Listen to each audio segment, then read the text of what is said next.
ان سے کہہ دو کہ پانی پر ایک دن ان کا اختیار ہوگا اور ایک دن اس اونٹنی کا، خبردار کوئی زیادتی نہ کرے اور اس اونٹنی کو پانی پینے سے نہ روکے۔ سورۃ الشمس میں اللہ تعالیٰ فرماتے ہیں کہ ان سے اللہ کے رسول نے فرما دیا تھا کہ اللہ کی اونٹنی کی اور اس کے پانی پینے کی باری کی حفاظت کرو، یعنی اسے نہ تو پانی پینے سے روکو اور نہ ہی اسے کوئی تکلیف پہنچاؤ۔ اس معجزے کو دیکھ کر لوگ دو گروہوں میں بٹ گئے۔ بہت کم لوگوں نے صالح علیہ السلام کی پیروی کی، ان پر ایمان لائے، جبکہ اکثر لوگ پھر بھی اپنے کفر پر ڈٹے رہے۔ اللہ تعالیٰ فرماتے ہیں ان لوگوں نے خود معجزے کا مطالبہ کیا تھا، لیکن اس کو اپنی آنکھوں سے دیکھنے کے باوجود ظلم پر اڑے رہے اور کفر پر اصرار کرتے رہے۔ سورۃ الحجر آیت 81 میں اللہ فرماتے ہیں اور انہیں ہم نے اپنی نشانیاں بھی عطا فرمائی تھی، لیکن پھر بھی وہ ان سے گردن موڑنے والے ہی رہے۔ اسی طرح سورہ بنی اسرائیل میں اللہ تعالیٰ فرماتے ہیں ہم نے قوم سمود کو نشان کے طور پر اونٹنی عطا فرمائی تھی، لیکن انہوں نے اس پر ظلم کیا۔ بلا شبہ وہ ایک واضح نشانی تھی، کوئی شخص یہ نہیں کہہ سکتا تھا کہ جادوگروں نے اسے پیدا کیا ہے۔ وہ اونٹنی ان میں موجود رہی، ان کے علاقے میں جہاں چاہتی چرتی، جب کنویں پر پانی پینے جاتی تو سارا پانی پی جاتی، وہ لوگ اس کا دودھ پیتے، دودھ سب کے لیے کافی ہو جاتا۔ ان کی آنکھوں کے سامنے اس نے ایک بچے کو جنم دیا، وہ شکل صورت میں بالکل اپنی ماں جیسا تھا، لوگ اسے دیکھ کر تعجب کرتے، بچہ اونٹنی کے ساتھ رہتا، یہ ایک واضح نشانی تھی، اس پر جادو کا گمان کیا ہی نہیں جا سکتا تھا۔ وہ اونٹنی ایک عرصے تک ان لوگوں میں رہی۔ اللہ فرماتے ہیں ہم نے قوم سمود کو بطور نشان کے ایک اونٹنی دی تھی، لیکن انہوں نے اس پر ظلم کیا۔ حالانکہ یہ نشانیاں ہم لوگوں کو ڈرانے کے لیے ہی بھیجتے ہیں۔ وہ لوگ اس اونٹنی کو دیکھ کر متعجب ضرور ہوئے، لیکن ایمان پھر بھی بہت کم لوگ لائے۔ حالانکہ اس نشانی کے بعد انہیں چاہیے تھا ایمان لے آئیں۔ پھر ایک دن قوم کے سرداروں نے مشورہ کیا کہ اگر ہم نے صالح کو اسی طرح چھوڑ دیا تو کہیں لوگ ہمیں نہ چھوڑ دیں اور صالح کے پیروکار بن جائیں۔ اس اونٹنی نے تو ہمیں مصیبت میں ڈال دیا ہے، ہم پورا ایک دن پانی کو چھو بھی نہیں سکتے، کیونکہ یہ سارا دن پانی پیتی رہتی ہے۔ پھر یہ اس قدر دیو ہیکل ہے کہ اسے دیکھ کر ہماری بکریاں بھاگ جاتی ہیں، اونٹ اسے دیکھ کر خوفزدہ ہو جاتے ہیں، لہٰذا ہمیں چاہیے کہ اس سے چھٹکارا حاصل کر لیں۔ وہ آپس میں مشورہ کرتے رہے، آخر انہوں نے ایک آدمی منتخب کیا۔ مورخین کا اس پر اتفاق ہے کہ اس کا نام خدار بن سالف تھا، اس کے ساتھ اس کا ایک ساتھی بھی تھا۔ ان دونوں نے مل کر اونٹنی کو قتل کیا۔ اللہ تعالیٰ سورۃ القمر آیت 29 اور 30 میں فرماتے ہیں پھر انہوں نے اپنے ساتھی کو بلایا، تب اس نے ہاتھ بڑھایا اور اس کی کونچیں کاٹ دی، پھر دیکھا ہمارا عذاب اور ڈراوا کیسا تھا۔ اس خدار کے بارے میں نبی کریم صلی اللہ علیہ وسلم کا ارشاد ہے کہ پہلے لوگوں میں سے سب سے زیادہ بدبخت یہی تھا۔ اللہ تعالیٰ نے قرآن مجید میں اس کا ذکر یوں فرمایا ہے فَنَادَوْا صَاحِبَهُمْ، پھر انہوں نے اپنے ساتھی کو پکارا۔ سورۃ الشمس میں اللہ فرماتے ہیں جب ان میں بڑا بدبخت شخص اٹھ کھڑا ہوا، یہ بدبخت خدار اٹھا، اپنے ساتھی کو ساتھ لیا اور اونٹنی کو قتل کرنے کے لیے تیار ہو گئے۔ آپس میں مشورہ ہوا کہ یہ نہ کہا جائے ہم نے اسے قتل کیا ہے۔ اس طرح باقی لوگوں نے بھی ان سے اتفاق کیا۔ اللہ تعالیٰ سورہ نمل آیت 48 میں فرماتے ہیں اور اس شہر میں 9 آدمی ایسے تھے جو زمین میں فساد کرتے تھے اور اصلاح نہیں کرتے تھے۔ مطلب یہ کہ یہ لوگ فساد کی انتہا کو پہنچے ہوئے تھے، ان میں بھلائی نام کو نہیں تھی اور نہ ان کا فساد کی اصلاح کا ارادہ تھا۔ بخاری، مسلم اور مسند احمد کی ایک حدیث میں ہے رسول اللہ صلی اللہ علیہ وسلم نے ایک بار اپنے خطبے میں اس اونٹنی اور اسے مار ڈالنے کا ذکر فرمایا۔ آیت اذم بعثا اشقاہا کی تلاوت کرتے ہوئے فرمایا کہ جیسے ابو زمعہ تھا، اسی جیسا یہ شخص بھی اپنی قوم میں عزیز، دلیر اور بڑا آدمی تھا۔ تمام لوگوں نے اس بدبخت کے ساتھ عہد کیا اور اسے یقین دہانی کرائی کہ اگر تمہارے ساتھ کسی نے برائی کا ارادہ کیا تو تمام قوم تمہاری حمایت میں اٹھ کھڑی ہوگی۔ اس یقین دہانی کے بعد یہ بدبخت اونٹنی کے انتظار میں بیٹھ گئے۔ اونٹنی پہاڑ کی طرف سے آتی تھی اور پانی پی کر واپس چلی جاتی تھی۔ یہی اس کا معمول تھا۔ جب ان لوگوں نے چٹان سے اونٹنی کو نکلتے دیکھا تو اچانک حملہ کرنے کے لیے آگے بڑھے، لیکن اس کا جثہ دیکھ کر خوفزدہ ہو گئے، الٹے پاؤں بھاگے۔ بدبخت قدار نے اپنے ساتھیوں کی یہ حالت دیکھی تو ہنس پڑا اور آگے بڑھ کر اونٹنی کی ران میں تیر مارا۔ اس سے اونٹنی کی ران کی ہڈی ٹوٹ گئی اور وہ نیچے گر گئی۔ پھر اس ظالم نے اپنے ساتھیوں کو آواز دی اور آگے بڑھ کر اونٹنی کی کونچیں کاٹ دی۔ سورۃ الشمس میں اللہ تعالیٰ فرماتے ہیں، ان لوگوں نے اپنے پیغمبر کو جھوٹا سمجھ کر اس اونٹنی کی کونچیں کاٹ دی، بس ان کے رب نے ان کے گناہوں کے باعث ان پر ہلاکت ڈالی اور پھر ہلاکت کو عام کر دیا اور اس بستی کو برباد کر دیا۔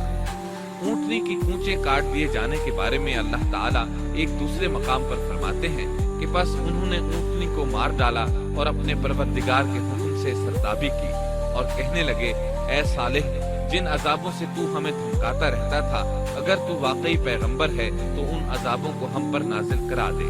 اونٹنی پر حملہ ہوتے ہی اس کا بچہ بھاگ نکلا تھا۔ وہ پہاڑ کی چوٹی پر چڑھ گیا، 3 مرتبہ بلبلایا۔ یہ بدبخت اس کے پیچھے بھاگے اور آخر اسے بھی قتل کر دیا۔ پھر تمام بستی والے جمع ہوئے، اونٹنی اور اس کے بچے کا گوشت تیار کیا اور مزے کے ساتھ اس کو کھایا۔ اس جرم میں ان سب نے شرکت کی، البتہ جو لوگ صالح علیہ السلام پر ایمان لے آئے تھے وہ الگ تھلگ رہے۔ صالح علیہ السلام کو جب یہ خبر ملی تو وہ گھبرائے ہوئے اونٹنی کے پاس پہنچے۔ اونٹنی بے جان پڑی تھی، اس کا بچہ بھی بے جان تھا۔ لوگ ان کے گرد جمع تھے اور ان کا گوشت کھا رہے تھے۔ اس وقت صالح علیہ السلام نے ان سے کہا، اس پر صالح نے کہا کہ اچھا تم 3 دن تک اپنے گھروں میں رہ سہ لو، یہ وعدہ جھوٹا نہیں ہے۔ مطلب یہ کہ تمہیں صرف 3 دن کی مہلت ہے، اس کے بعد تم سب کے سب ہلاک کیے جاؤ گے۔ وہ صالح علیہ السلام کی بات کو رد کرتے ہوئے انہیں دھمکیاں دینے لگے کہ جن عذابوں کا تو ہم سے وعدہ کر رہا ہے، اگر تو سچا ہے تو ان کو ہم پر نازل کر دے۔ اس کے بعد وہ جمع ہو کر مشورہ کرنے لگے کہ آج رات صالح کو بھی مار ڈالو۔ ان کے اس مشورے کے بارے میں اللہ تعالیٰ سورۃ النمل آیات 48 اور 49 میں فرماتے ہیں، اس شہر میں 9 سردار تھے، وہ زمین میں فساد پھیلاتے رہتے تھے اور اصلاح نہیں کرتے تھے۔ انہوں نے آپس میں بڑی بڑی قسمیں کھا کھا کر عہد کیا کہ رات ہی کو صالح اور اس کے گھر والوں پر چھاپا ماریں گے اور اس کے وارثوں سے صاف کہہ دیں گے کہ ہم اس کے اہل کی ہلاکت کے وقت موجود نہیں تھے اور ہم بالکل سچے ہیں۔ اب یہ لوگ صالح علیہ السلام کے گھر کی طرف چلے۔ اللہ تعالیٰ سورۃ النمل آیات 50 اور 51 میں فرماتے ہیں، اور انہوں نے ایک داؤ کھیلا، سو ہم نے بھی ایک ایسا داؤ کھیلا کہ انہیں خبر بھی نہ ہوئی۔ پھر دیکھو کہ ان کے داؤ کا کیا انجام ہوا، ہم نے انہیں اور ان کی ساری قوم کو ہلاک کر دیا۔ صالح علیہ السلام کا گھر پہاڑ کی بلندی پر تھا۔ یہ فسادی لوگ ابھی اوپر چڑھ رہے تھے کہ زمین حرکت کرنے لگی۔ ایک چٹان اوپر سے لڑھکتی ہوئی آئی اور ان تمام کو پیس کر رکھ دیا۔ ان 9 فسادی لوگوں کی ہلاکت کے ساتھ ہی اللہ کے عذاب کی ابتدا ہو چکی تھی۔ چنانچہ صالح علیہ السلام نے اپنے ساتھیوں کے ساتھ اس بستی کو چھوڑ دیا، یعنی وہ ہجر کے علاقے سے نکل گئے۔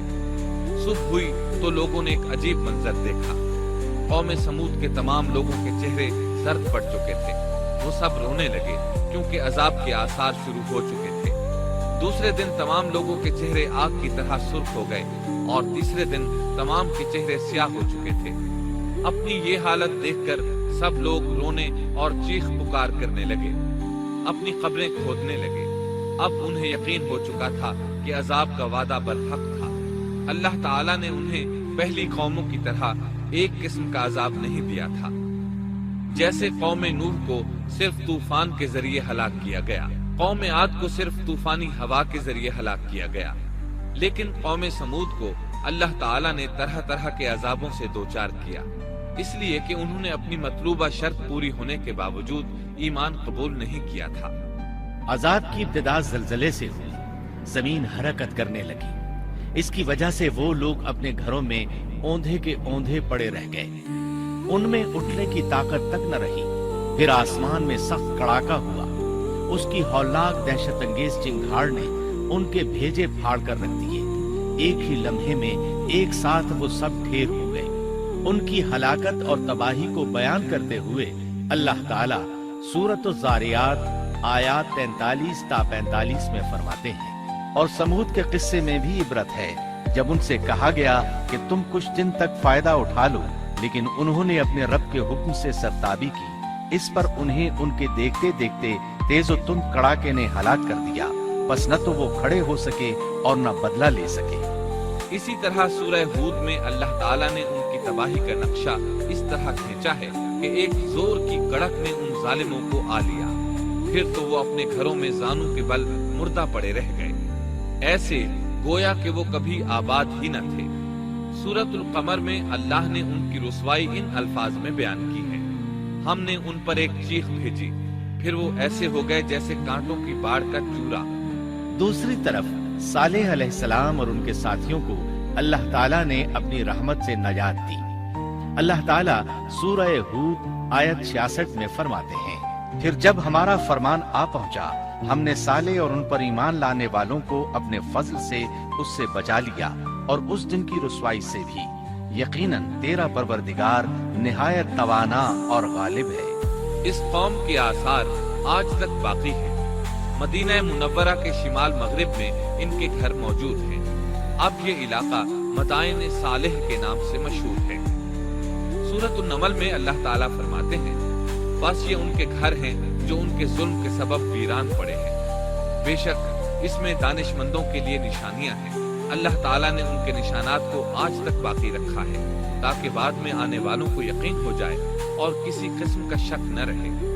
عذاب کے آثار نمودار ہونے پر صالح علیہ السلام نے ان سے فرمایا تھا، اے میری قوم، میں نے تمہیں اپنے پروردگار کا حکم پہنچا دیا تھا اور میں نے تمہاری خیر خواہی کی، لیکن تم لوگ خیر خواہوں کو پسند نہیں کرتے۔ اس کے بعد صالح علیہ السلام اپنے ساتھیوں کے ساتھ وہاں سے ہجرت کر کے فلسطین آ گئے، وہیں رملہ نامی بستی میں رہنے لگے اور یہیں آپ کی وفات ہوئی۔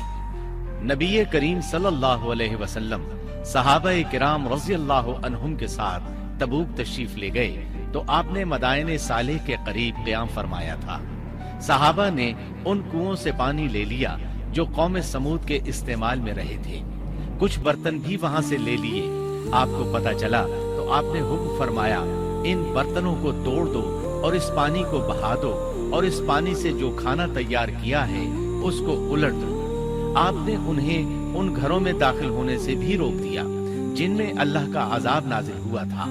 آپ صلی اللہ علیہ وسلم نے فرمایا، میں ڈرتا ہوں تم پر بھی ایسا عذاب نہ آ جائے جیسا ان پر آیا تھا، اس لیے ان کے علاقے میں داخل نہ ہوا کرو، اور اگر داخل ہونا پڑ جائے تو روتے ہوئے داخل ہوا کرو، اور رونا نہ آئے تو رونے جیسی شکلیں بنا لیا کرو تاکہ تمہارا شمار ظالموں میں نہ ہو۔ اللہ تعالیٰ فرماتے ہیں، آگاہ رہو، قوم سمود نے اپنے رب سے کفر کیا، سن لو ان سمودیوں پر پھٹکار ہے۔ قرآن میں ان کا قصہ 26 سے زائد مرتبہ بیان کیا گیا ہے۔ اس کے بعد لوگ ایمان کی حالت میں امن چین کی زندگی بسر کرنے لگے، لیکن پھر نئے سرے سے ان میں خرابی پیدا ہوئی۔ شیطان نے پھر اپنا کام دکھایا، ان کے دلوں میں وسوسہ ڈالا اور فلسطین، عراق، مصر اور جزیرے کے نواحی علاقوں میں شرک پھیل گیا۔ لوگ ایک بار پھر کفر کی طرف پلٹ پڑے۔ اس پورے قصے میں چند عبرتیں ہیں، آئیے ذرا ان کا بھی ذکر ہو جائے۔ اللہ تعالیٰ کی اونٹنی اگرچہ سیدنا صالح علیہ السلام کی نبوت کا ایک نشان تھی، ان کی سچائی کا ثبوت تھی، لیکن قرآن کریم کی وضاحت یہ ہے کہ وہ قوم سمود کی آزمائش کے لیے تھی اور وہی ان کی ہلاکت کا نشان ثابت ہوئی، جیسا کہ سورۃ القمر میں اللہ تعالیٰ فرماتے ہیں، بے شک ہم اونٹنی کو ان کی آزمائش اور امتحان کے لیے بھیجنے والے ہیں، بس تو ان کے انتظار میں رہ اور صبر اختیار کر۔ سنت اللہ یہ رہی ہے کہ اگر وہ اپنے پیغمبر کو کسی قوم کی ہدایت کے لیے بھیجے اور قوم اس کی ہدایت پر کان نہ دھرے تو ضروری نہیں کہ وہ قوم ہلاک کرنے جائے، لیکن جو قوم اپنے نبی سے اس وعدے پر نشان طلب کرے کہ اگر ان کا مطلوبہ نشان ظاہر ہو گیا تو وہ ایمان لے آئیں گے، اور پھر نشان آ جانے کے بعد وہ ایمان نہ لائے تو اس قوم کی ہلاکت یقینی ہے۔ اللہ تعالیٰ پھر اس قوم کو معاف نہیں کرتے جب تک کہ وہ تائب نہ ہو جائے اور اللہ کے دین کو قبول نہ کرے، یا عذاب الہی سے صفائے ہستی سے مٹ کر دوسروں کے لیے عبرت کا نشان بن جائے۔ لیکن اس سنت سے نبی کریم صلی اللہ علیہ وسلم کی امت مستثنا ہے، اس لیے کہ آپ صلی اللہ علیہ وسلم نے وضاحت فرمائی ہے، میں نے اللہ تعالیٰ سے دعا مانگی ہے کہ اللہ تعالیٰ میری امت میں عذاب عام مسلط نہ فرمائے، اور اللہ نے میری دعا قبول فرما لی۔ قرآن میں اللہ تعالیٰ نے نبی کریم صلی اللہ علیہ وسلم کی اس بات کی یوں تصدیق کی ہے، اے رسول، اس حال میں کہ تو ان میں موجود ہے، اللہ تعالیٰ ان کافروں پر عذاب مسلط نہیں کرے گا۔ اور یہ ایک خطرناک غلطی ہے، نفس کا دھوکہ ہے کہ انسان عیش و عشرت اور دنیاوی جاہ و جلال کو دیکھ کر یہ خیال کر بیٹھے، یہ گمان کر لے کہ جس قوم یا فرد کے پاس یہ سب کچھ موجود ہے وہ ضرور اللہ تعالیٰ کے سائے میں ہے، اور یہ کہ ان کی یہ خوش عیشی اس بات کی علامت ہے کہ اللہ تعالیٰ کی خوشنودی ان کے ساتھ ہے۔ یہ نفس کا دھوکہ ہے، غلط فہمی ہے، بلکہ کج فہمی ہے۔ قرآن کریم کے اس واقعے میں جگہ جگہ اس بات کی وضاحت ہے کہ بعض اوقات زیادہ سے زیادہ خوش عیشی زیادہ سے زیادہ عذاب کا پیش خیمہ ثابت ہوتی ہے، اگرچہ قوموں کے لیے اس کی مدت چند ماہ یا چند سال نہیں، بلکہ گھبرا دینے والی مدت ہی کیوں نہ ہو، مگر ہر قسم کی دنیاوی کامیابیوں اور خوش عیشیوں کے ساتھ جب ظلم، سرکشی اور غرور کسی قوم کا مستقل شعار بن جائے تو سمجھ لو اس کی تباہی اور ہلاکت کا وقت قریب آ پہنچا۔ اللہ تعالیٰ فرماتے ہیں، تیرے رب کی پکڑ بہت سخت ہے، لیکن اس کے ساتھ ہی یہ بات بھی ہے کہ کسی قوم میں تمام تر خرابیوں کے باوجود اگر قوم سے اکثر افراد اللہ کے شکر گزار ہوں، اس کے بندوں کے ساتھ انصاف کرنے والے اور آپس میں نیک نیت اور خیرخواہی کرنے والے ہوں، تو بلا شبہ وہ اللہ کے ہاں مقبول بندے ہیں، اور انہی کو دنیا اور آخرت کی کامیابیوں کی بشارت ہے، اور انہی کے لیے یہ دنیاوی عیش اللہ کی بے انتہا نعمتوں کی علامت ہے۔ انہی الفاظ پر سیدنا صالح علیہ السلام کا قصہ اختتام کو پہنچا۔